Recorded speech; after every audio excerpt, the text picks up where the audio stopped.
Okay, let's call this meeting to order. Angie, can you call the roll, please? Commissioner Lumberman, Here. Commissioner Smith, I'm standing up there.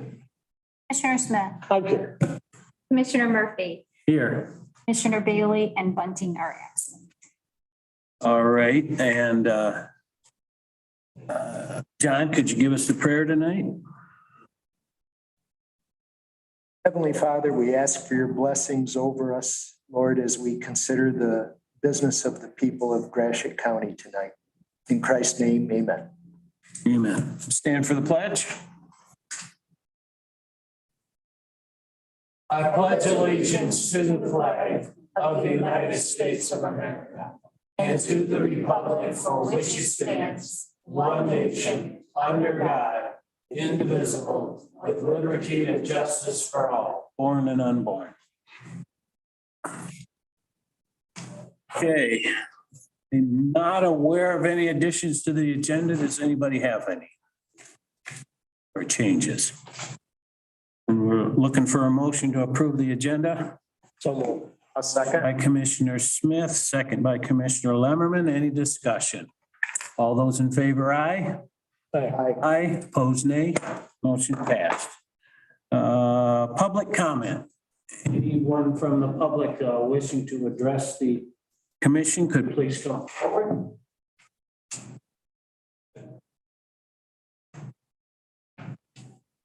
Have you on the agenda? You're on Have you the agenda. Okay. Matt, you see anybody online? Okay. All righty.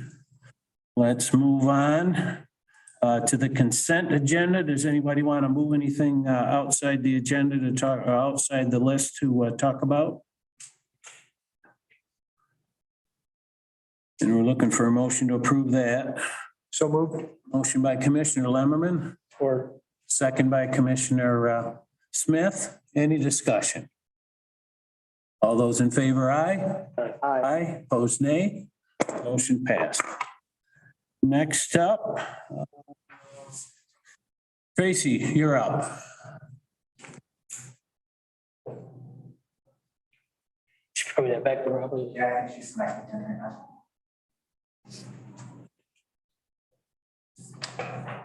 Let's just hear. She's on now. I don't think she hears you. Okay. Tracy, you're up. We're moving right along. I could essentially waive my report. Sorry to hold the board. The things that, the largest projects and issues I've been working on will be reported by Commissioner Lemmerman this evening. I guess the only other issue of interest is, as I've notified some of you, I will be out of the office tomorrow and not returning until June 29th. And that's all I have. All righty, thank you. Ready. Committee reports. John, anything?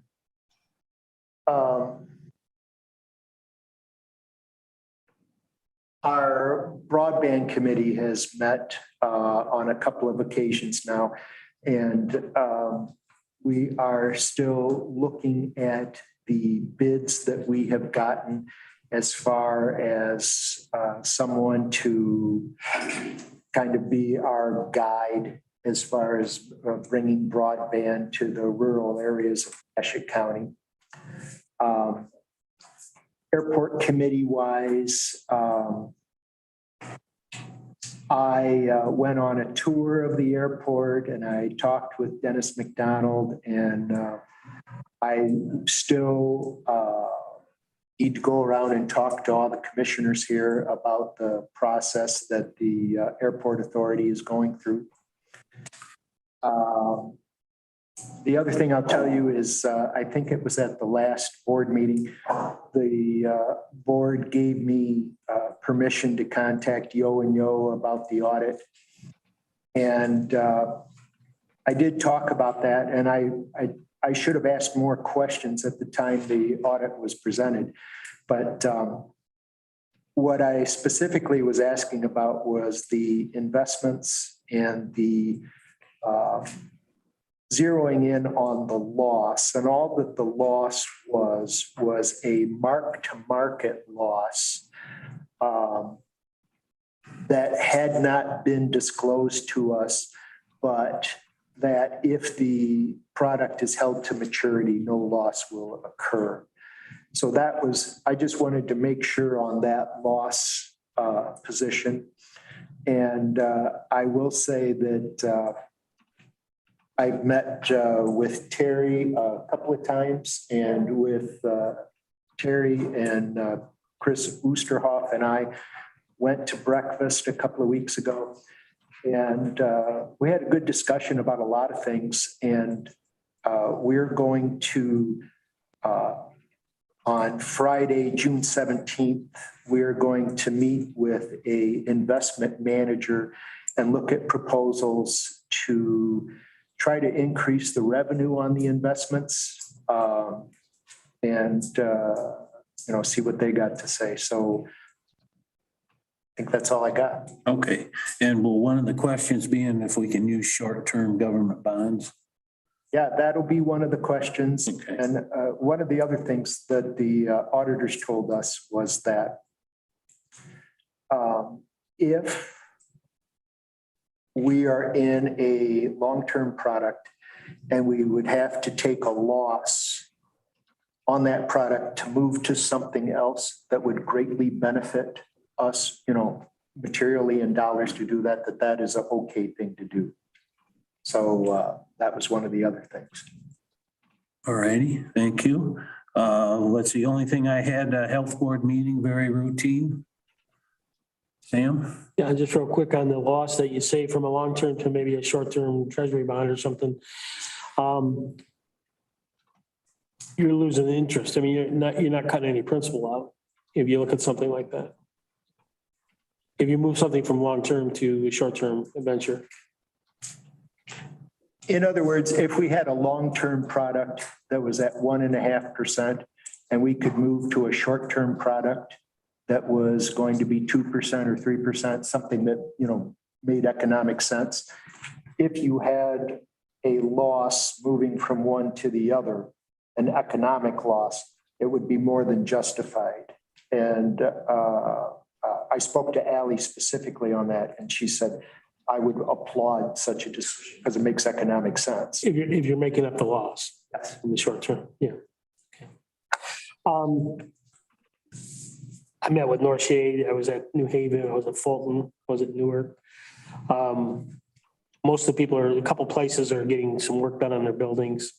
Newark was getting some work done inside there. They were just getting started. They're going to do some work on the outside. They had somebody there to look at their entry ramp to get into the building, stuff like that.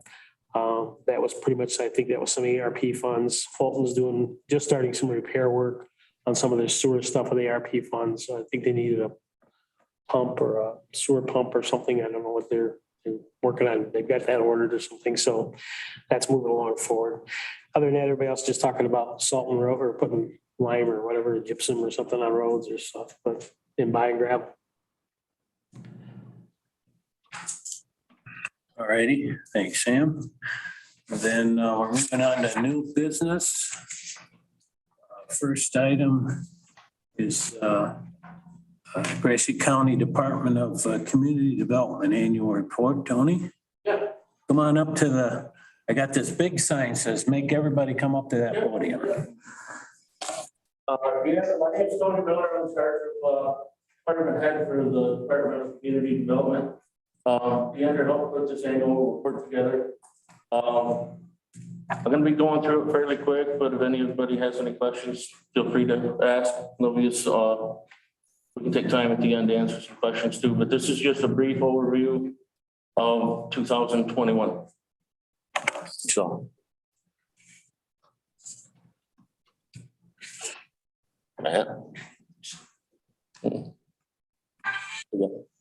Okay, Department of Community Development is made up of these 5 departments. There's building, zoning, SESC, blight, and buildings and grounds. Briefly running through them. Building and zoning, we review, authorize, issue permits. We cover everything in building except the city of St. Louis. We do enforcement, plan review, and inspections for the city of Alma. They still do their own permitting. We handle everything else. Zoning, there's 6 townships there: Elba, Hamilton, Lafayette, North Star, and Sumner. We handle all the zoning for those 6 townships. SESC again is the entire county with the exception of the city of St. Louis. Blight, currently right now we have 4 townships on board: Elba, Fulton, North Star, and Wheeler. And then buildings and grounds, we pretty much oversee the grounds crew and the custodians, take care of all the Gratiot County owned buildings and property. So this is kind of a breakdown of how our personnel in the department operates. Again, I'm at the top, Anthony Miller, Tony Miller, and then on one side we have William Leonard. He's our zoning administrator. Deandra, Bill, and I are all certified now as SESC inspectors and stormwater operators. So, and Bill and I are licensed plan review, building inspector, and building official. So we've got a little bit of depth there to cover each other. It's working out really good with the gas prices. Lots of times I'll pick up some stuff for Bill, he'll pick up some stuff for me. Kind of save our stops, make them count. On the grounds part, Ryan Sullivan is our project supervisor. Steve Solomon and Kevin Lombard take care of the grounds and maintenance. And then we have Paul Davenport and Jessica Erdman, our custodians. This is kind of an overview of our continued education. In between licensing every 3 years, there's a certain amount of education, continued education that we have to accredit. There's a breakdown there where Deandra and I have taken some classes for SESC. Those have all been online. Bill and I are members of the Northern Michigan Code Officials Association. With that, we go to Gaylord once a month for our continuing education classes up there, where we're in a room full of building inspectors, building officials. It's a really good source of information. So. Tony, that marijuana grow operations, what do you do? That was a class that we had just to kind of bring us up to speed on what the code requirements are. It's a fairly new concept. And when the state legalized it, we all kind of felt like we were flying the plane while we were building it. So there was a lot of code compliance issues, a lot of questions. So that was just another one of these classes that kind of educates us on how to perform our jobs. So are you monitoring operations here in Gratiot County?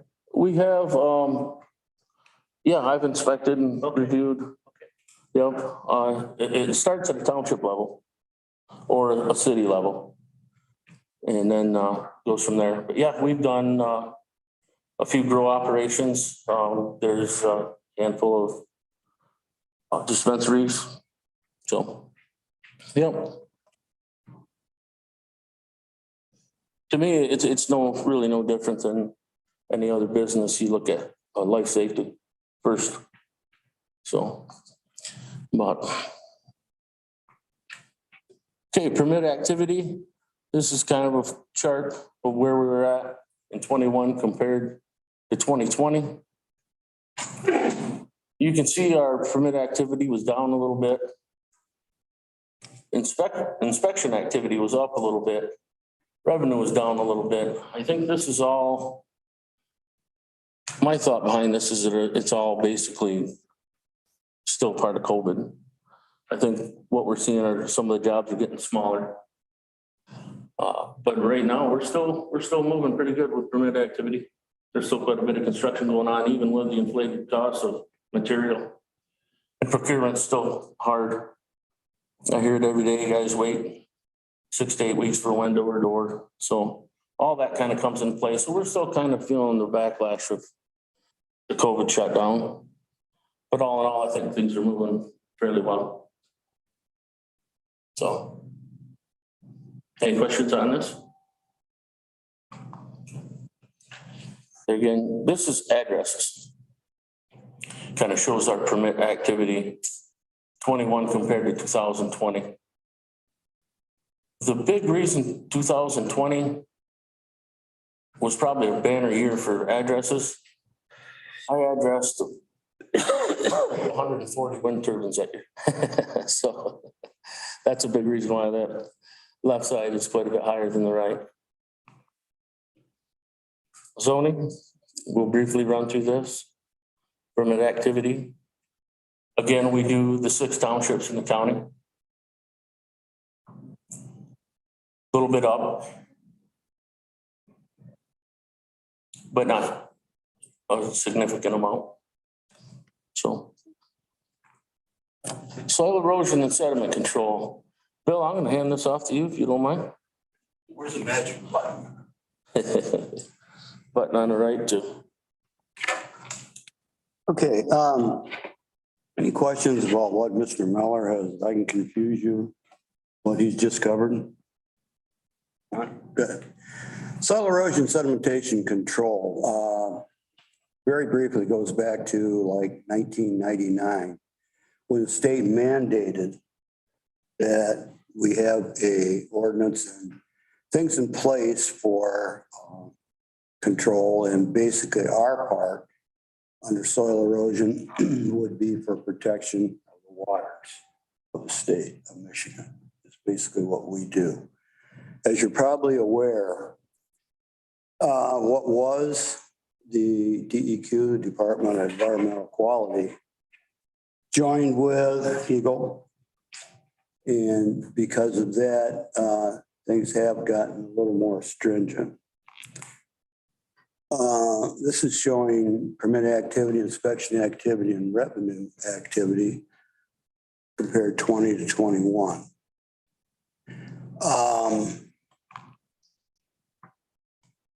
Well, we swim right into blight, didn't we? Basically, we have to remember that with the soil erosion sedimentation control, a lot happens down around Rainbow Lake. A couple reasons for it. Basically, it's very, very close to Lansing, so the boys from Eagle can just, and girls, can just zippity-doo up the freeway and land back in Sam's backyard. So we spent a lot of time at Rainbow Lake, but we also spent a lot of time under new construction. And, you know, thinking backwards, people say, well, what is soil erosion? Well, everybody seems to think it's the dirt and dust blowing off an open field. And there's so much more to it, so much more to it.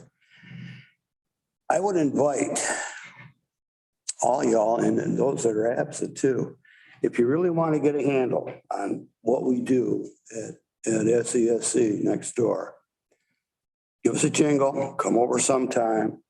We'll go through some folders, we'll jump in the car, the truck, and we'll go out and about and actually do an inspection. So you can actually see how much is involved in compliance with Part 91 of Public Act 451. It is complex, but we'd be more than welcome to have you. You get a whole much better understanding of what the real deal is. Blight. Blight's new to Gratiot. We started and we have 4 of the townships on board. As you can see, they all were Fulton, Wheeler, and North Star. This has been fairly successful, being a new venture. And thank goodness for Deandra, who gets me through all this. In fact, I should back up the bus and tell you, without Deandra, Miller and I'd be flopping around in the trees looking for the forest. No Deandra, we'd be hurt. Anyway, she put this whole program together. You know, I look really cool going there with but I can't do that. Anyway, getting back to what counts in the blight. You can see that there are numbers there. We've opened some cases, we've closed some cases. We actually have one case that's still in prosecution. that will turn and come about. It is totally different than anything that anyone in the department has ever faced before, because none of these are similar. None. And sending a letter to someone and then actually getting a response back and then making a site visit, that can get your attention, because some of these people would rather not you came around, would rather not be in compliance. Because again, we have to look at it as what we're seeing and what they're seeing. To them, sometimes it's a lifestyle. Sometimes what we would consider blight, what we would consider junk in the yard, to them is their treasure. Sometimes it's their trading. It's their money. That's what they do. So now you have to talk to the individuals, the guys, gals, or whomever, and convince them that, hey, we need to do this, this, and that, to make everything a little prettier around here. And so that's exactly what we do. This is a simple case, or a sample case, that we did in, this is in North Star, isn't it, Dee? Oh, help me out. No, this was the Middleton case. This was a fire, and as you can see, that was a before. And of course, you're getting all kinds of neighbors complaining, and well, they should, because, you know, you look on the left and there's a pile of rubble, and that's gonna be conducive to all kinds of rodents and whatever. And then there's homes nearby. You can see over there on the left, that particular area was, I don't know, 12, 15 feet from the adjacent home. But anyway, the one on the right shows compliance after it was cleaned up. So that was a good case. That was a simple one, and now we get to the difficult ones. And this one is actually went to prosecution.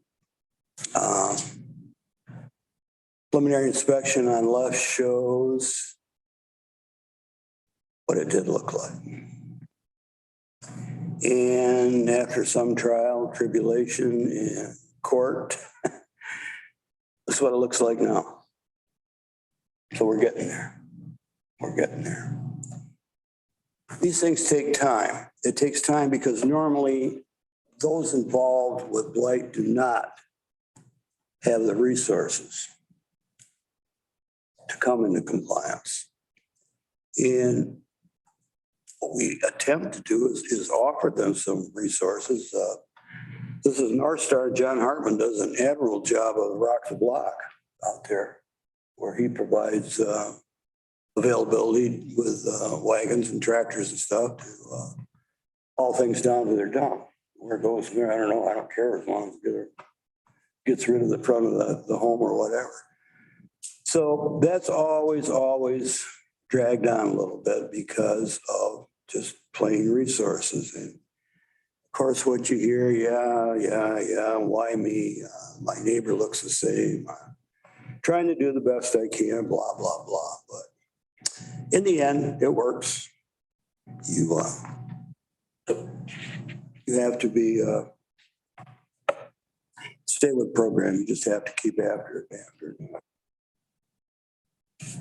Questions, comments at all?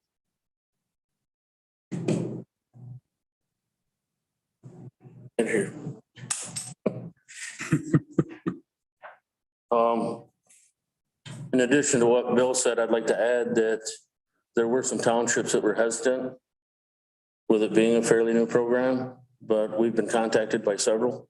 I spoke with one township board member today that showed a real interest, and we talked for a little while, so pretty cool. Okay, we'll talk about the capital improvement plans. These were some of the projects we completed in 2021. We had some carpeting done in here, a few other rooms. We've got the roof coating done. There was 2 new rooftop units replaced over the connector building.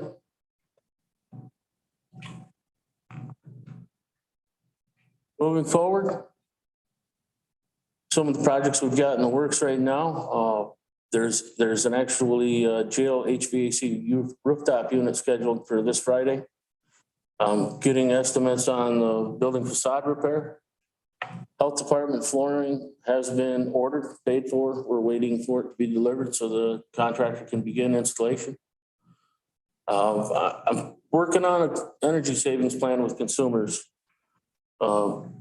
Taking a look at how much money we could possibly save if we replace and upgrade some of our lighting and try to recover some of the money we've invested in these HVAC units. There is rebates issued by consumers. I've got some work to do on that. We're going to keep working on that. Couple other projects in the work. Continued education. This is just more stuff that we plan to continue in the future. We did purchase a new plotter where we're able to take plans, scan them in electronically, and then we don't have to store all these huge rolls of plans, specs, and we can access stuff. We actually had an intern a couple years ago work, and we made a huge dent in our record file, and we went electronically. It's amazing. So we won't have to go sorting through the shelves to find something. We can just go to the property parcel number and locate that information. So I believe that's it. That's our office number, email address, if there's any questions. Other than that, I want to thank you guys for allowing us to go early on the agenda. We anticipated Bill's also a member of St. Louis City Council, and we were anticipating a meeting that he needed to attend tonight, so it may or may not happen. So, you guys got any questions? Fire away. If not, I'm gonna let you go to the next guy. Feel free to reach out to us anytime with any questions or comments. Thank you. All righty. Thank you guys for all the hard work. Yep. Okay, next up, Keegan, looks like you're up.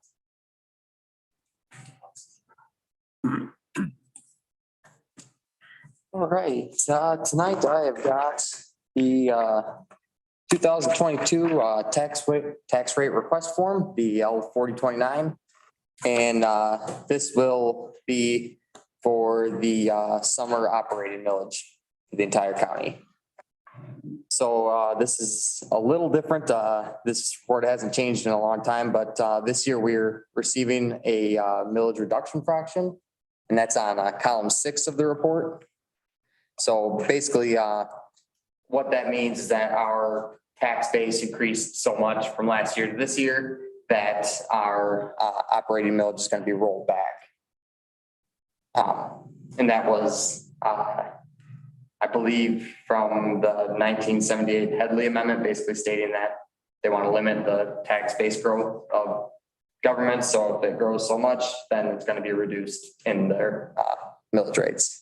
So we're having a reduction fraction of 0.9982, and that will end up with a final operating millage of 5.5206. And with the reduction fraction, I believe the total loss in the tax revenue was around $24,000. So since it's not a huge decrease, since our tax base increased so much, but our millage rate decreased, so it's a slight loss, but. So last year's was 5.53. So am I reading that? Yep, right? 06. 06, okay. All righty. So, And go ahead, Joe. well, that's what so the total amount that comes in is going to be down 24,000? Yeah. Yeah, compared to what we would, if we originally, or if we kept with a 5.53 millage. Okay, but the amount of dollars coming in, because the tax base has grown, is going to be greater. Yeah, so I still, it was in my equalization report. I can't remember the exact number. I believe it was like $140,000 greater than what we received last year. But it's 24,000 less than what we would have received using the 5.53. I understand. Yeah. Thank you. Mhm. All right, and I'm reading this report right. We're talking about the July 1st levied taxes. Yep, that is correct. And then, Will have to come back to us for the first taxes. yep, that's correct. And, because we're talking to other people about millages, and I think we need to look at our own also. So that was my concern, that we weren't setting, that we weren't setting to December. Yeah. Okay, So yeah, the other millages are levied in the winter. So yeah, the operating millage is the one thing we levy in the summer tax bills. oh. Okay, well. Well, then it still is a concern to me, if we're gonna cut, if we're possibly gonna cut other millages, we ought to look at our own. But, any other questions? I do know that if this form is approved with the 5.5206, I believe that is what has to be collected. Is if that's what your concern was. Because on the column 9 is the maximum allowable millage is 5.5206, and what we'd be collecting is 5.5206. So if you wanted to not collect the full amount, then that would have to be changed. So I'm reading at the top, it says that this should be submitted September 30th, by September 30th. But dealing with the state bureaucracy, basically you're telling me we have to do this now. So I believe the, It says on the top, should be submitted on or before September 30th, 2022. yeah, and so I think the September 30th deadline is for our apportionment report that gets submitted in October, which is going to be all of the millage rates combined into one, or combined into one report and shown. But in order to collect this in the summer, we need to have it approved before the July 1st levy. So we need a motion to approve this. Yeah, yep. I'll make that motion. Okay, motion by Commissioner Lemmerman. Do we have a second? I'll second. I got a quick question though. The original millage was 5.98. So we're going to reduce it down. When it says permanently reduced. Yep, that's what basically happens when the millage reduction fraction, it's permanently going forward reduced unless I believe it's re-voted back to a different rate. So we're in the sunshine today, but if the rain comes, how would we have to get back to 5.9? I don't know what the exact process is. I believe it's got to be some sort of public, Hearing? yeah, or something to get it back, but I could definitely find out what the process would be to get it back to that rate or a new rate. But I thought I understood that last year we did 5.53. Yes, that's correct. Yep. So originally with operating millage was voted in at 5.98. And since then, over the years, it has been reduced to the 5.53. And this year it's being reduced again to the 5.206. So the same process that happened this year has happened in other years. Yeah, yep. So it's not overly common to have a full county reduction fraction, but it sounds like kind of all over the state it's happening. From most of the other directors I talked to, they're receiving a reduction fraction as well. And I think 13 of the 19 assessment units in Gratiot County is receiving a reduction fraction as well for this year. So I think it's kind of going around. But you're not sure how we'd have to, if we have to go back up, we'd have to have either a vote.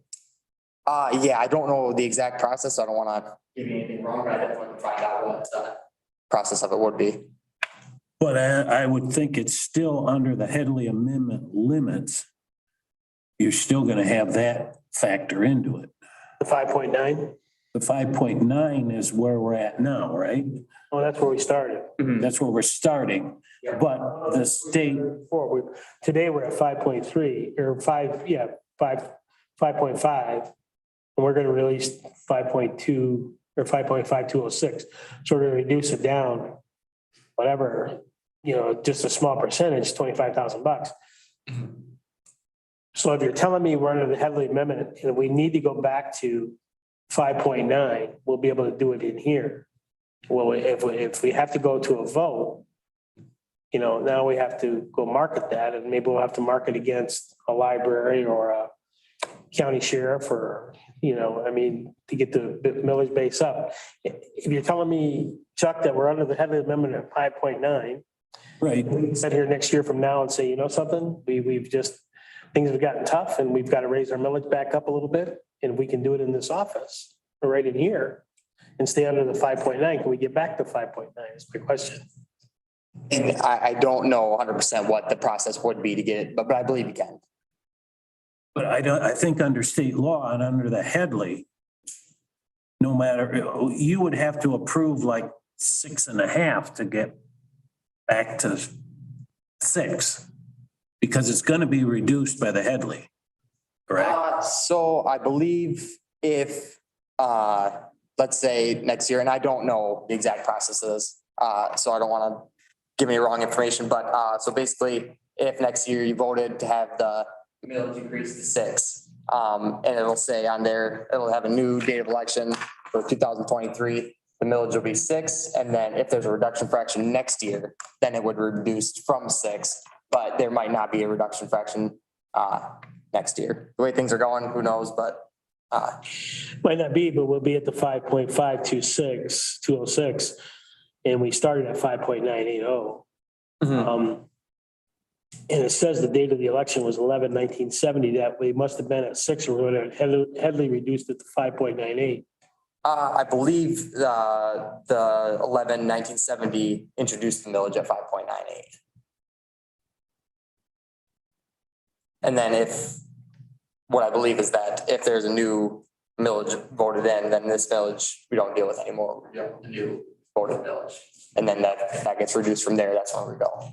Right, but you're thinking we have to vote a higher millage back in if we wanted to get back to that 5.9. I believe so, yes. I believe it does have to be some sort of public vote. But last year we were at 5.53. We weren't at 5.9.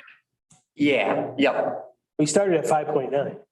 If you look at it, where it was voted in at 5.9. Right. We've reduced it down over the years. So last year we were at 5.5206. That's what we're going to reduce it to now. We were at 5.5306. So we're going to reduce it down to 5.5206. Again, what I'm saying is we've reduced it down from 5.9 over the years from 1970 to this year, it'll be 5.5206. I'm saying if you have a rainy day, how do you get back to the 5.9 if you need the money? And you're thinking we have to have a vote in the county. So now I'm saying we vote 2 times a year, or every 2 years, we have a election process, I believe. So we get caught sometimes with voting, we'll be on the ballot to say we got to go up 4%. And now we're voting against Greater Gratiot. Are we voting against our police millage? Are we voting against the library millage? That's all I'm asking, if the county's going to need more funds. Because on the other side of that coin, the windmills are here today. They're running at a high rate. We've had a number of them put in, but they're coming down. Yeah. They're going to come down every year. And so somewhere we're going to get back to probably having less money than we have. In 15 years, they depreciate out to 30% or 30%, I think it is. So if they stay on that schedule of 15 years, so in 15 years, we're back to 30% of the windmills. So if they all depreciate it out, it won't be me, but somebody will have to be raising some money then. Yep. Yeah. But we're still going to be under the state law and the Headley Amendment that's going to reduce it down.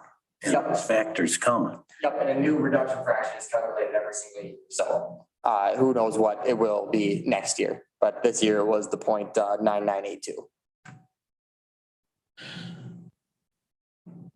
So Sam, is your question or your scenario, like if we had a real estate crash like 2008, 2009, where real estate values dropped drastically and the millage coming into the county is, severely curtailed? Your question is, how does the county react in a situation like that? Really, it's not our real estate that's bringing us in funds. It's the windmills. Right. So that real estate, we know is headed down. That real estate is going to be decreased every year. Some are lower already than the ones that have just come on. Next year, those ones that just come on are going to go down a little bit over a 15-year cycle. We might even have some, that are, maybe we got 5 years left before we get flattened out here. I think we've had them 10 or 11 years. If it's a 15-year cycle. My thoughts is that this is going to be down the road, and it's not going to involve me probably, but somebody's going to need to, as money's going to slow down coming in, our property rates are not going to go up. I mean, we're farm ground, we're housing, and maybe we'll get some more, ZFSs and things like that, but they'll come online. They're going to come online, 10 years or something, tax wise and stuff. So I'm just saying, as the money keeps going down from the windmill property, because we're reducing this down merely because of windmills. How do we get back to where we need to have enough to operate on in 5 or 10 years? I'll probably say, I told you so if I'm still around. You're going to have to come for a millage to get it back up there. That's what I'm saying. If you could sit in this room and say, okay, hey, we reduced it last year by 0.5%, and in 5 years now we could use that 0.5 point. How do we get that 0.5 point back? Because now the windmills have depreciated out. How do we get that 0.5 point back? Can we sit in this room and do that? And Keegan's not sure we can do that. He's thinking we may have to come back to the taxpayer and say, we reduced this over the years from, and it's going to be hard to explain to somebody. I mean, it's here in black and white, but we were at 5.9 when we started. Now we're at 5.2 or whatever it's going to be. And we need a 0.5 point back to operate this county, because our costs are going to go up too, to operate. And when you look at costs, I'm sure the gas prices are, we're not getting no deal on gas. We're not getting no deal on equipment. Lighting's paying more. Everything's going to pay more here, and we have this big thing out here. It's great, but it's coming down every year, and we know it's coming down. The percentages are, you can almost figure it out. And I'm just saying, in 5 or 10 years, if you need 0.5 point, how do you get it back? Because we're going to be spending some cash to operate this year. It's going to cost us more to operate this year than it did last year, just basically because of the times. It's costing everybody. County's not buying food. I don't know why. Maybe we are too. But we're not buying. We're buying gas and everything else like everybody else is. So our expenses are going to be higher this year. And I understand the reduction in it, but my concern is some time down the road. We give it back. How do you get it back? That's definitely something I can look into and get a better answer, come back with. I just need to do a little research to kind of figure out what the exact practice is. I think it's hard to come back to the taxpayer in 5 years and say, we need to have you vote in a 0.5 mil. And this is the year for our police millage I think we run that a couple of years. And this is a year for our libraries. We need that vote in there. And if hopefully it's a good time at that time, But if it's a tough time, it might be hard to get that millage back. I think we're scrambling to keep the millages that people have options on now, as far as, like I say, police, libraries, MSU. What is it? Right, but right now we're stuck with it says the maximum allowed millage rate is 5.5206. So that's the most we can levy. And, in the future, if we get to a rainy day, we rather than just looking at the revenue side, we might have to look at the budget side. If we get to rough times, we shouldn't just talk about raising taxes. But that's somebody for a discussion in a future time.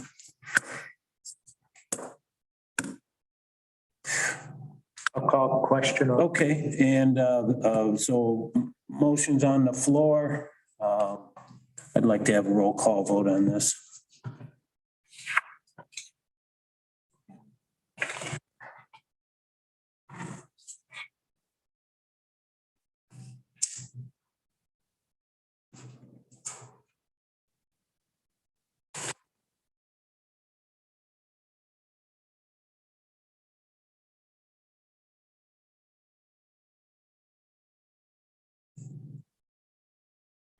Commissioner Bailey is absent.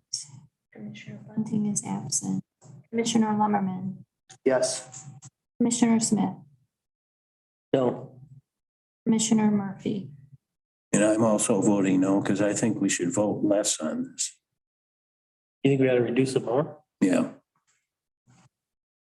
We're asking other people to reduce their millage. So motion failed. All right, then What happens with this, Keegan? Where are you at with this? I do not know. I will have to come back at the next meeting, I believe, with the new 4029. So sit down between now I'm and gonna tell you, my real concern is not about reducing this less, or we're asking people to do less. My real concern is if I know how somebody can get these funds back if they need to 5 years down the road.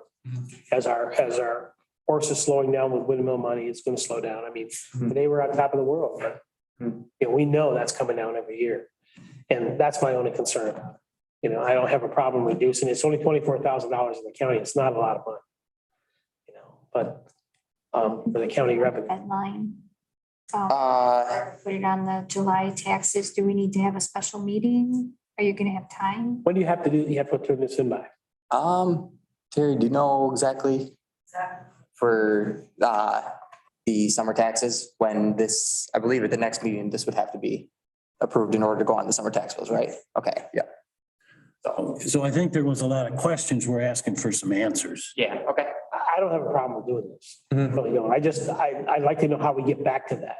How we get back to this number, if we need to get back to the number we started with in 1970. Okay.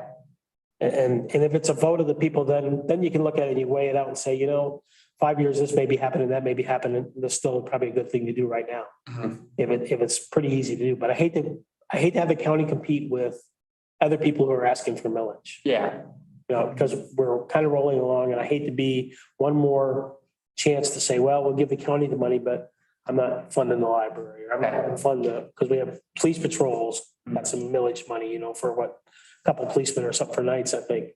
I hate to have some of that stuff get cut out. okay. And so we'll have to sit down and basically tell me what millage we'd like to collect then, because we'd have to have this approved for the next meeting, otherwise we'll be able to collect the operating millage. Oh, okay, yeah, so, yep. Townships and other units are looking. So that they can do taxes.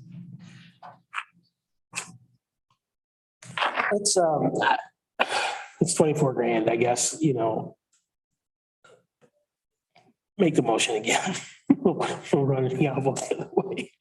And I don't want to back you into a corner now, timing. And I can, if there is a different millage that would like to be levied for, I'm not even thinking different millage. I'm thinking it's the 24,000. I don't have a problem with this number. I just really wanted to know, and I really believe probably in my mind that it's going to be a vote of the people to raise this back up to the 5.9 if we need to. yeah, and I'll absolutely find out what. But I don't think we'll be able to do that, or any commission will be able to do that in here, just raise it back up there but it's $24,000, Let's look at it again before we do it in December for the winter. Okay. And then come back and tell us how, because those numbers will be different. Yep, those are different villages that will be on the winter levy. So I'll make the motion again. I'll support it. Don't we have to rescind the other motion? I just put down that it failed and we just can do another motion. I think. Okay. All righty.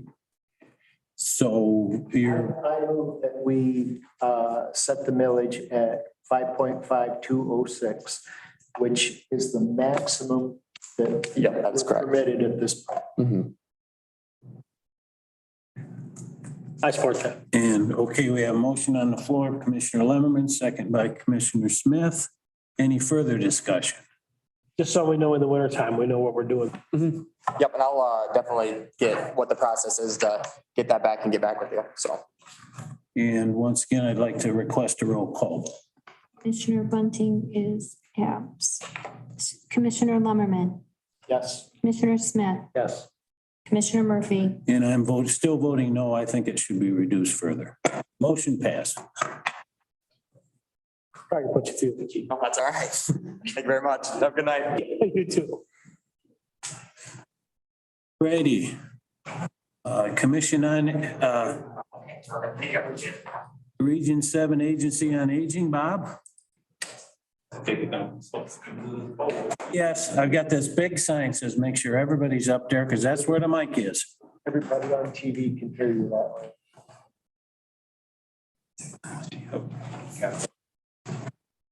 So first, I'd like to thank the honorable body for allowing me to speak and do an update on Region 7. I'm Bob Brown, the Executive Director.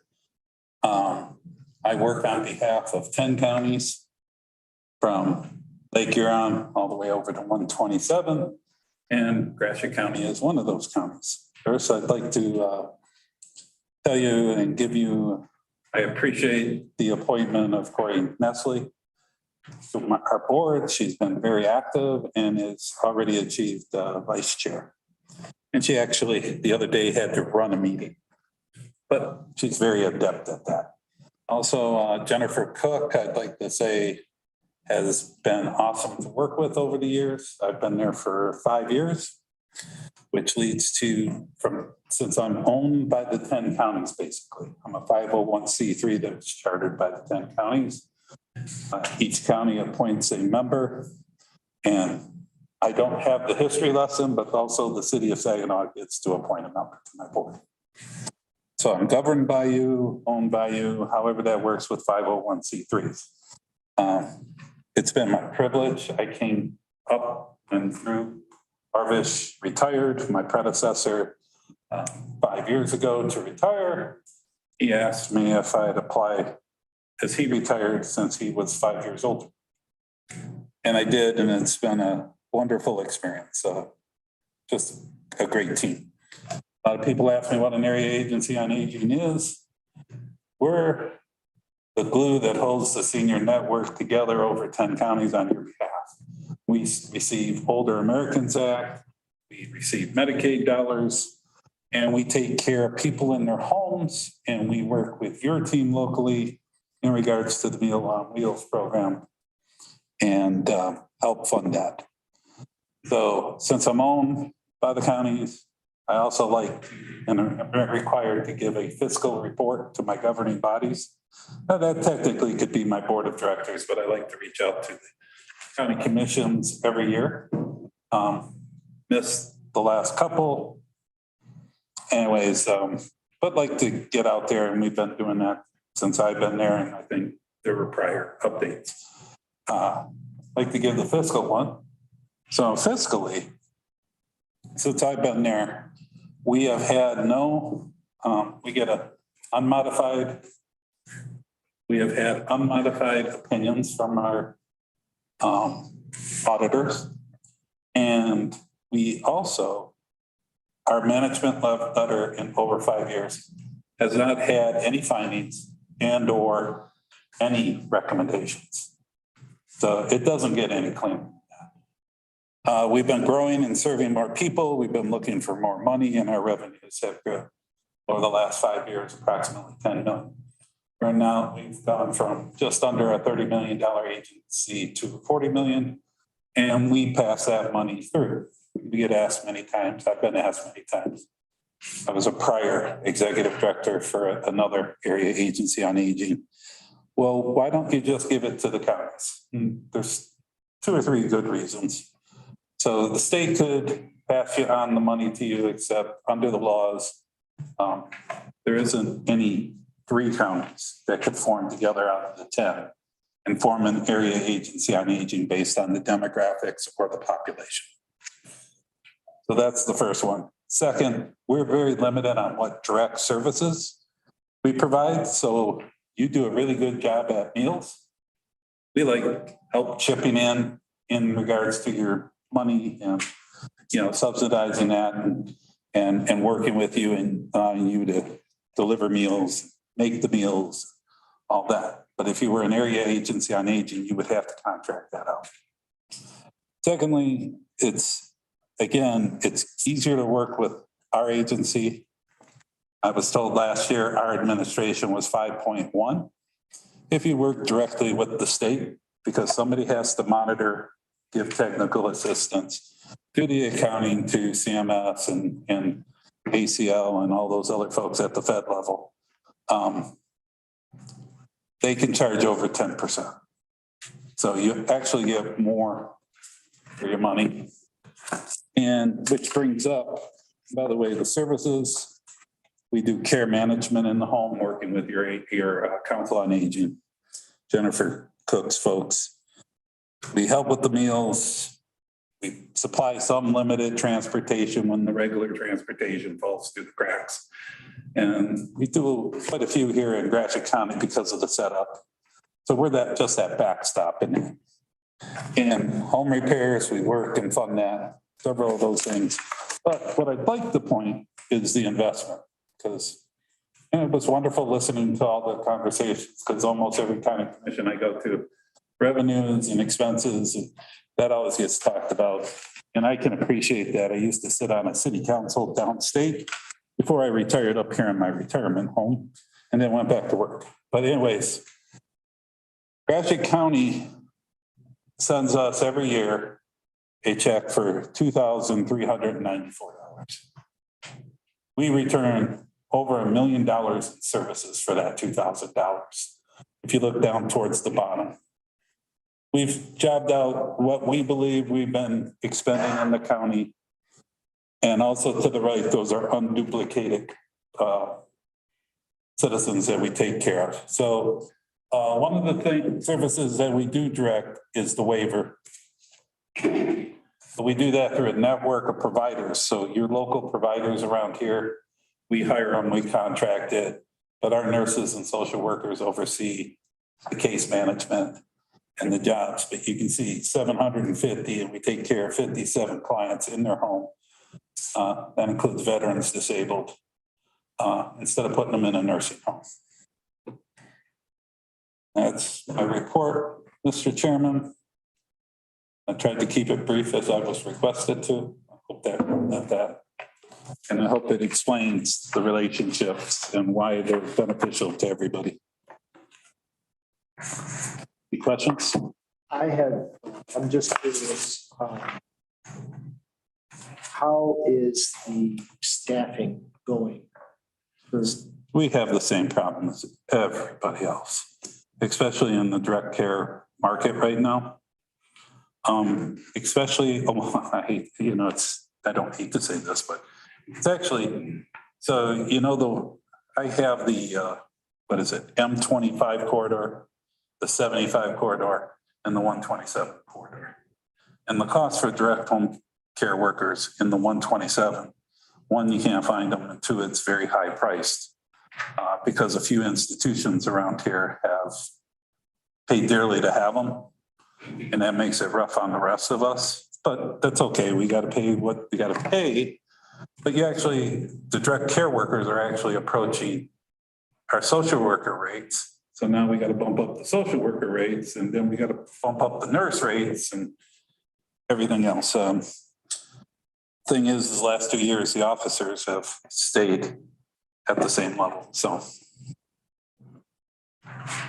The question is the caregiver training, where you've got clients. Are you training family members to take care of their own people? Yes, but it's more than that. It's basically, we're giving them access to resources to help them get through the immense frustration that they go through, and to help work with them on their life. The word is escaping me, but I would bet 80% of the folks in this room have taken care of a loved one that's older than you. And I'm in the process right now. My mom's 93, bless her heart. Still, cognitive, can have a conversation with you, but her mobility is very tough. And so that would be me reaching out online, getting the resources to overcome things, but also to talk to somebody that's in the same situation, things like that, and get people through that. I don't know why it's so low in some other counties. It's higher. Maybe people here just, tough it through. Okay. Yep. But usually it's a very good program. It's interesting. That's the first time in 25 years I've been asked about caregiver training. And when we talk in the industry, it's one of the, caregiver burnout is, that's the word I was trying to think. Burnout is huge. It's just huge. So the funding for this program, the bulk of it comes from the government? Yes, we've been doing some fundraising, Tomei foundations, things like that. So when you look at a $40 million agency, 1 or 2 million we fundraise. The rest, we're handling your money on your behalf. We're doing the administration. And again, 5.1% as a 501c3. The other way to do this would be to privatize. And I'm telling you, the state's looking at privatizing. It's two things. And, I'm pretty conservative when it comes to fiscal things and things like that. That scares me is one, they've got shareholders to report to. But if you look at our agency, we reinvest all our Medicaid dollars, say we have a fund balance. So we keep enough to keep the pipeline going. So we don't have payless paydays. We're not paying contractors and that. But it's just, we reinvest all of our money back into the people. So you might have heard of our hearing aid programs, our dental programs. So people are falling through the cracks. They can't, Medicaid's an issue. It has dental sometimes, it doesn't. It covers hearing aids sometimes, they take it away. But we get people good hearing aids, we take care of their teeth so they can actually eat again. Not just, you got to have dentures. Well, how about if we put some implants in there so you can actually eat the steak, or the meat that they serve you. So, but it's Medicaid dollars and what they call Older Americans Act dollars. I was gonna say, I'd hate to see it privatized because it wouldn't be a good investment, because the investment Gratiot County is getting is that we're paying $1.70 per person and you're returning $772 per person to our people in Gratiot County. I think It's the best. It's a great investment for us. Best program that I know of. When I used to be a councilman in my early days, there used to be 90% grants from the federal government. This is the only one left. Yeah. And it's because of the vulnerable population. And if you didn't take care of them, what would happen to them? Well, And what would their use of, say, nursing homes and, which is costly, or hospitals? We reduce readmissions or admissions with our care. But like hospitals, that's just one of the benefits. no, I think it's a great investment and thanks for what you do. Yeah. Well, I left upper middle management at the phone company 20-some years ago, and I haven't looked back. So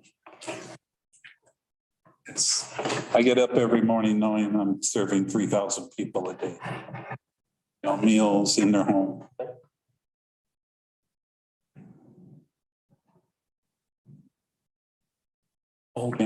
Any further questions? Thank you very much. Thank you for your time. It's the only advocacy, we do very little advocacy or marketing. So this allows us to get the word out inexpensively. So we can give you more money for the meals for your seniors. There you go. Thank you. Thank you. Okay. All right, next up is a resolution on some house bills. Kim and Terry, you're handling this?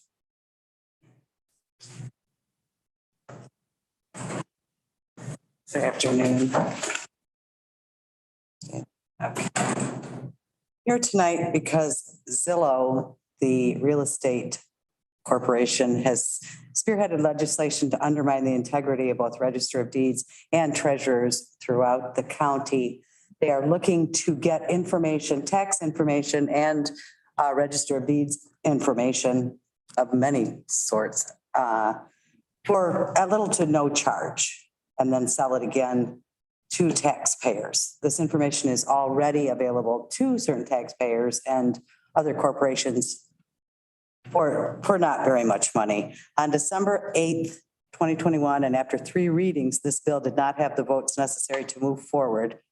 On April 27th, a last-minute sub for the bill was brought to the House floor without any representation to either MARD, which is the Register of Deeds, or MACT, which is the county treasurers. And that sub for the bill was successful in passing, and now it is in the worst form yet. It's gone through the House and on its way to the Senate. It's in a package with 3 other bills.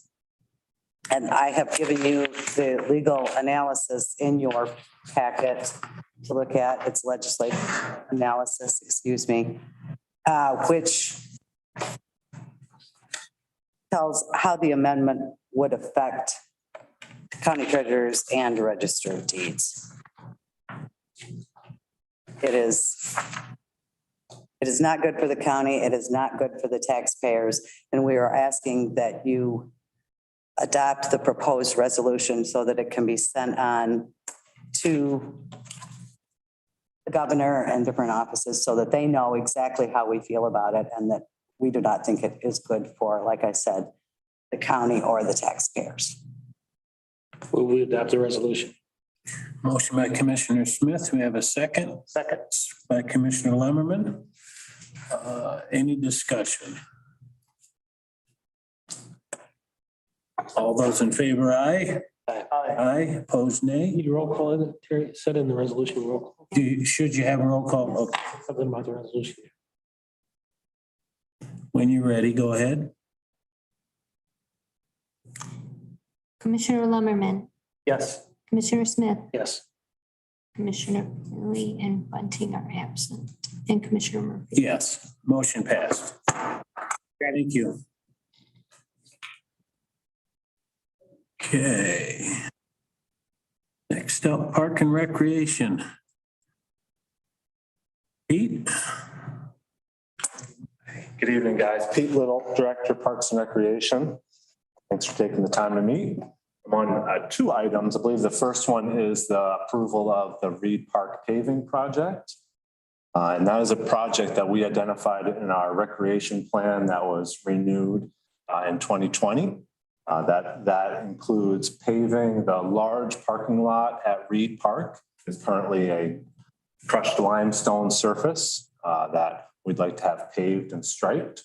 We also want to pave around our new gatehouse and improve our drainage from the parking lot area. By paving it, we anticipate more runoff, so we need to upgrade our drainage also. So by having it paved, it'll reduce dust. We have a lot of issues with dust when people drive through the parking lot, kicks up a lot of dust. It'll also create a more orderly parking area with parking spots striped and crosswalks added and handicap parking added. So it'll be a safer, more orderly appearance to the park. And then it'll also make maintenance more straightforward. We plow our parking lots in the winter, and having it be paved definitely makes it a better surface for pavement for plowing. So we did put this out to bid.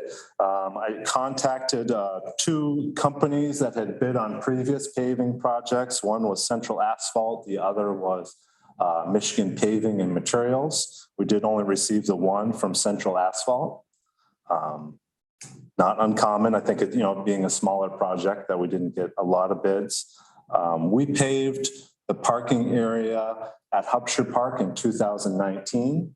And that project was around $190,000. So this came in around what we anticipated. We were thinking around $300,000, or hoping it would be under $300,000. And it came in at $270,635. So we feel like it's a good number. We feel like it's a valuable project for the parks. It has been approved by the Parks and Recreation Commission, so that they gave it their blessing. So we are here tonight to see if we can get final approval and get this scheduled and move forward. Any questions, Chuck? Questions? The bid is firm. They can't increase it on you? Correct. Yeah, it has. We've been bonded. We have a bid. Okay. On check for that. Yep. All right. And this is in your budget? Yes, sir. Yeah. Yeah. We review our budget carefully. We've been putting money aside for this project for a few years now. knowing that it would be, normally we have about $100,000 that we have in capital development. So knowing we have this bigger project coming up, we've been spending light out of our capital development to build that money up. Any other questions? I drove through there the other day. It's dusty out there. I'm moving, we do it. It's money. Motion by Commissioner Smith, a second. I second it. Lemmerman. Looks like we got a back and forth going. Yeah. Kind of stuck with it.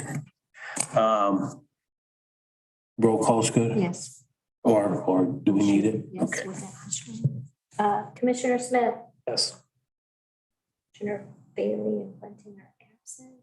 Commissioner Lumberman, Yes. Commissioner Murphy. Yes, motion passed. Thank you. I believe I'm next, another item. So the next item we have is the reclassification of our 2 full-time maintenance employees. We have myself and 2 full-time employees, and then we hire up to 15, 17 seasonal employees. So this all, there's a little bit of a backstory to this. This request was put in a few years ago, actually. The Parks and Recreation Board identified that these 2 full-time positions were underpaid, and they requested that we have a review of those. And that kind of got mixed in with everything, and COVID happened, and then folks we were looking into, or you guys were looking into doing a full compensation study for quite a few employees. And that went through the works, and we're back here to doing perhaps a one-time reclassification. Nonetheless, these are 2 very, very important positions out at the parks. The project coordinator or project supervisor has quite a few additional duties that have been added to that position. We've added quite a few amenities to the parks over the years. So every time we add a new pavilion, or we add a new fishing platform, or whatever it is we add requires more operations, more maintenance. So there's more amenities to operate and to maintain. And the other major factor is that our infrastructure is aging. So what was once brand new playground is now 12 years old and is requiring a lot more attention and maintenance. Same with our beach houses and bathrooms. The facilities are aging, so they are requiring more maintenance and higher level maintenance needs. So those are the 2 main big reasons. So we are looking to reclassify both of our, I know it says in the agenda, it says reclassification of project coordinator, but it's really for the 2 positions. It is for the 2 positions that we are requesting that both of those be reclassified. I worked with HR, and they went through and scored both of the positions, and based on their criteria, the position should be reclassified from a step. Well, you can see there the steps, 2 steps up for each position. The other piece to this is that, and Bob, a couple of presenters ago mentioned it too, is the struggle to find seasonal employees. So we had a real hard time this spring finding seasonal employees. We started at $11 an hour, and I got almost no applications. I got 2 applications. So I went to the Parks Commission and said, we really need to up. Well, actually, Tracy suggested it as well, that perhaps we need to up our starting wages for the seasonals up to $14 an hour. And once I did that, we got lots of applicants in, and we've got some great seasonal employees. So we had to raise the wages for the seasonals. It seems only appropriate that we would raise the wages for the people that supervise those people, because now we're in this situation where our seasonals are making almost as much as the people that are supervising. So it needs to be adjusted accordingly. I guess my question, P, is when you look at 7 months ago when the budget started, why didn't we do it then? I mean, I hate to have these things come in the middle of the year and say. This request was put in 2 years ago, 2020. Raise it two classifications 2 years ago? Yeah. Yes. 2020. Yeah. He's absolutely right. There was a delay by virtue of changes in our office, and Right. that's totally on us. Actually, I think Terry was, Terry was in HR when it started. First started, Yep. yeah. Yep. So Terry moved and that kind of, happened, and then COVID happened, and I think the suggestion was maybe it'll be better to do it all together, and that failed. So that's why Sam and Sam, we also recognized last fall that our seasonal wages weren't high enough because we were paying minimum wage. I think it was $9.65. We bumped that up to 11, thinking that would be great. And then this spring came and 11 wasn't enough. So hopefully that answers that for you, Sam.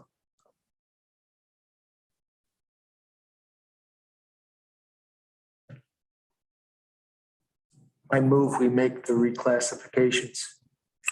Both, right? Yep. Okay. Motion by Commissioner Lemmerman. We have a second. Do you have an effective date? Do you? Yeah, HR recommended, I believe it was April 1st, that we recommended that this be retroactive to April 1st.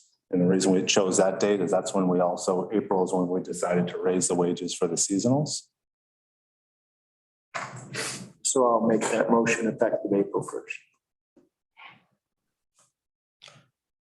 Just one more question, Pete. So they're going to be at almost 42 plus you get benefits, retirement.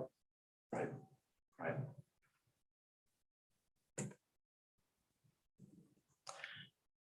I'll second it, I guess.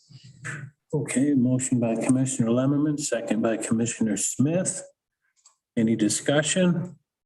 We need a roll call on this also. Or can I do a voice vote? I think whichever you feel. Okay, well, why don't we just do a voice vote? All those in favor, aye? Aye. Aye, opposed, nay. Motion passed. Thank you very much. I'll have some happy employees. Good thing. Thank you. All right, next up, Tracy with the Supreme Court holiday issue. Yes, I had included in your board packet a memorandum from me on this issue, and then I subsequently forwarded to you a memorandum from our legal counsel. The upshot of it is that the Michigan Supreme Court delivered us a little surprise just last week, Thursday, I think, letting us know that it was ordering that all court employees be given Juneteenth, which is the 19th of June, to be celebrated this year on the 20th as an additional holiday. An awful lot of county administrators are expressing an awful lot of upset about this, just because that, we're the payer and the funder and so forth. But it's a done deal, and the analysis has been done by the Supreme Court and subsequently by our legal counsel. So this, my email is, or my memorandum, excuse me, is both to notify you in case you are hearing about this. I've certainly gotten then an awful lot of questions from county employees, non-court county employees about, geez, are we now going to have this as an additional holiday? Well, this board has no jurisdiction over and no authority over the granting of this holiday for court employees. You do have complete authority, however, over action that you might or might not want to take as to county employees. So as I've indicated in my memorandum, and I think echoed in the memo by legal counsel for their opinion, and I echo it however you want to view it, I really see you having maybe just three options. You can add it to the list of designated holidays and make a bunch of folks very pleased about it for different reasons. Or do nothing, or assertively indicate that you are not going to grant this holiday, or allow it or not this year, and then you can look at it going forward. there's the wrinkle of, we have union contract negotiations with GELC and TPOAM coming up this year. So that's a piece in all of this. The Supreme Court order, and I'm kind of rambling now, but the Supreme Court order even seems to preempt the negotiated agreement, our union contract with court employees that might be in one of our collective bargaining units. So anyway, the action of this board is to do something or do nothing. I also provided you some resource materials just to familiarize you a little bit more about Juneteenth, what that is, how it came about. And so that really is all that I have to say, and I leave it to you for discussion. I would agree with you, Tracy, that we should probably leave it up to negotiations. I don't know how anybody else feels on it. Just to note, I'm not asserting that as a recommendation. I'm only identifying that for you as an option. I've actually opted not to make a recommendation for you on this issue. Contracts up again this year? Two Unions? There's two unions we're negotiating with. GELC, which is all non-court employees, and TPOAM that does involve some court employees. So the court employees in the TPOAM group are going to get this, negotiated or not. Just the others that are part of that union and those that are in GELC. It has implications for the sheriff also, POAM and COAM. So I think one of the loudest criticisms of this is that it just came along with so little notice, and even Judge Lisa Sullivan, our chief judge, was unaware that this was even being discussed. So that explains the very little time that you're being given to look at this, at least prior to this first Juneteenth date.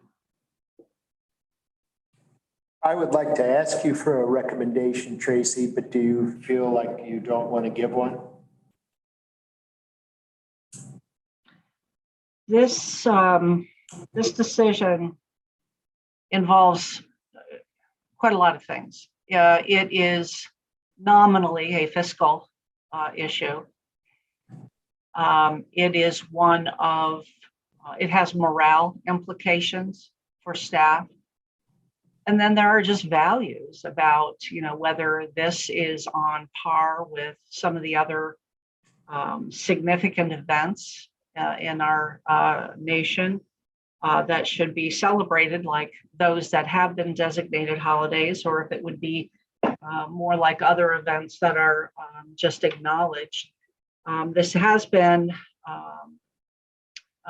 this is now a federal holiday, a holiday at the federal level, I do believe.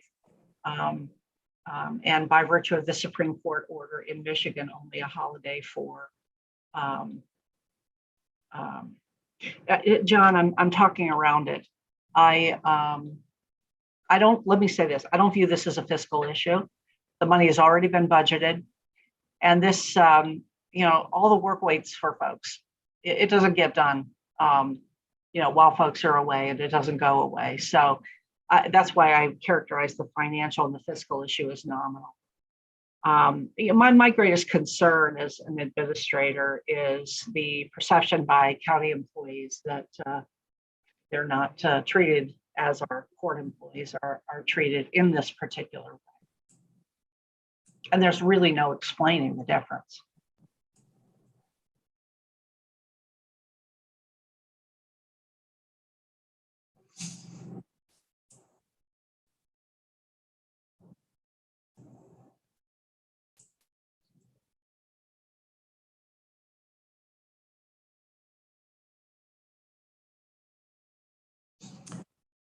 No, I still think we should leave it up to negotiations. I don't know if anybody has a motion to do anything or not. I can't make a motion.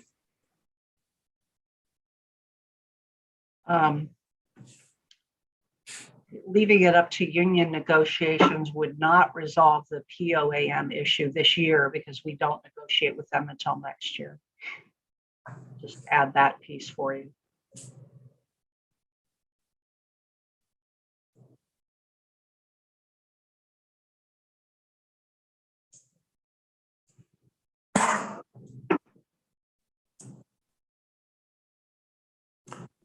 I'm going to make a motion that we add this to the list of designated paid holidays, just to make sure everybody's treated equal, court side and county side.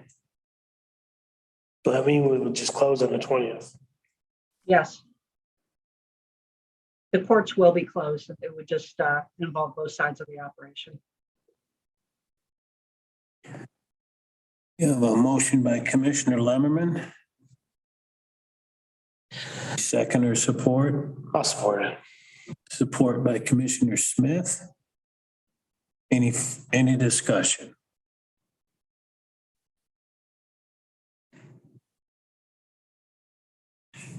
All righty, I think we can do a voice vote. Okay, all those in favor, aye. Aye. And opposed, nay. I'll vote no. Motion passed. Sheila will send an email out to all staff tomorrow. Yes, I'll be away. Sheila will take care of that. Thank you. Right. Up to ARP fund request, Alma United Methodist Church. You can come forward to the mic. Thank you. Thank you. Thank you for allowing me to be here today. As I said in my letter to the commissioners here, our church has, before the pandemic, our dishwasher and everything was working fine. And once the pandemic came, we didn't use the dishwasher for 2 years. So it's a really old dishwasher, as I had sent pictures of it. And it's a 1986 Beardsley, something on that order. And we couldn't get any parts for it when we went to start reusing it again. So I was requesting some money to help us pay for a new one. And we're also going to launch a new program this fall if we can get our dishwasher fixed or replaced. And it's called Messy Church, and I will give each of you one of these. When we're hoping to be able to do that, the minister gave me this after we had our board meeting, and so I couldn't include it with the request.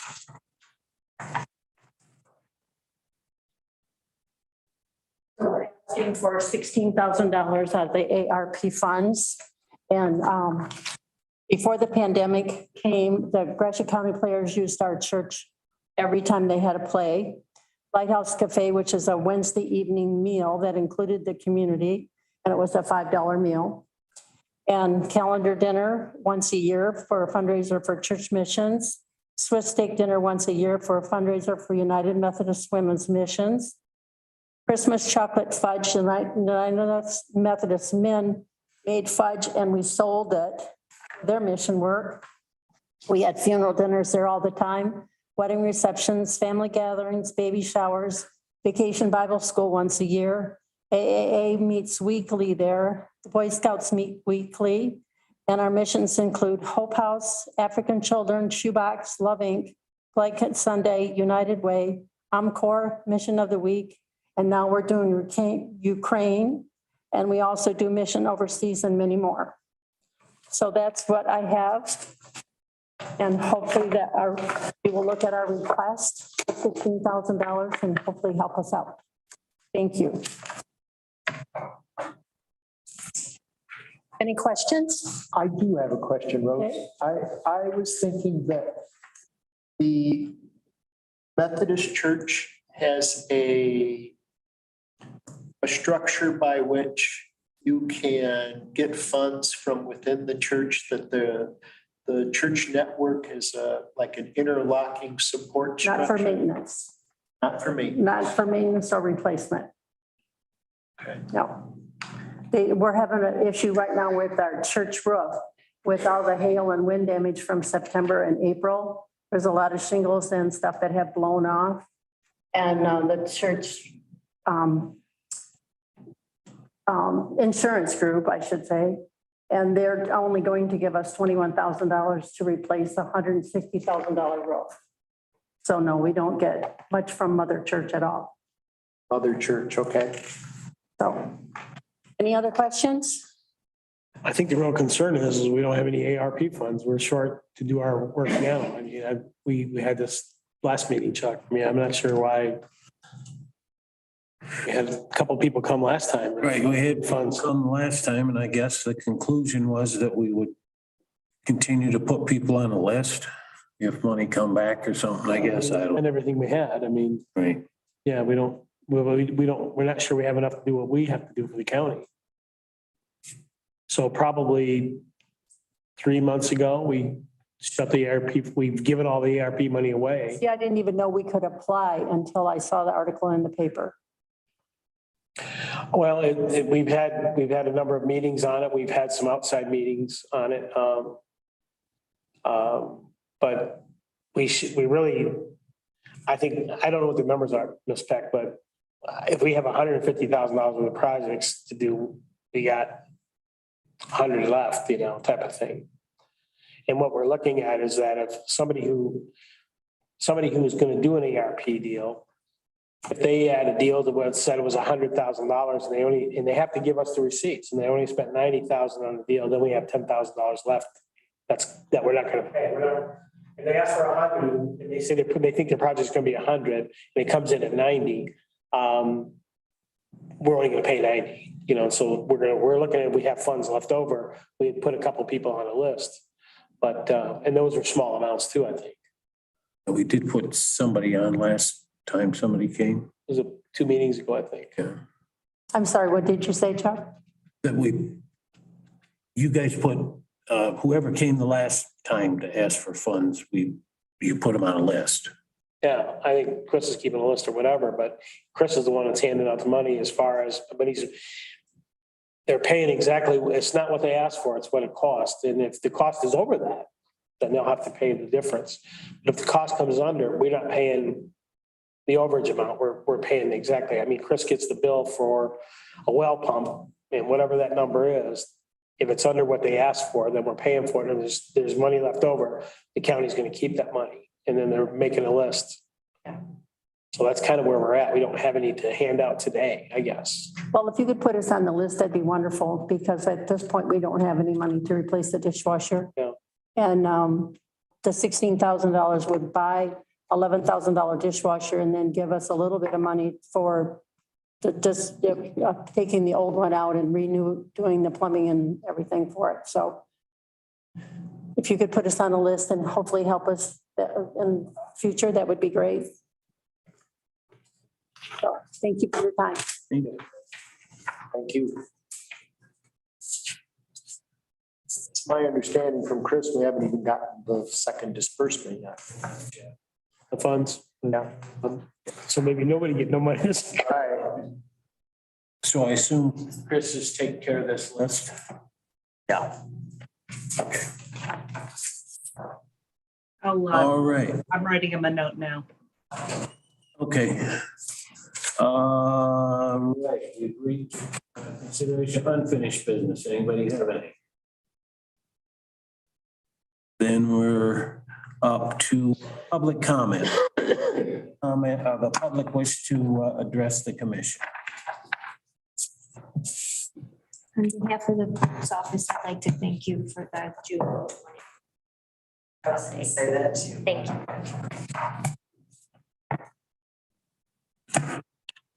You're welcome. Joe, anyone, Matt, anyone online that you see that might want to address? Okay. Thank you very much. Then without objection, we're adjourned.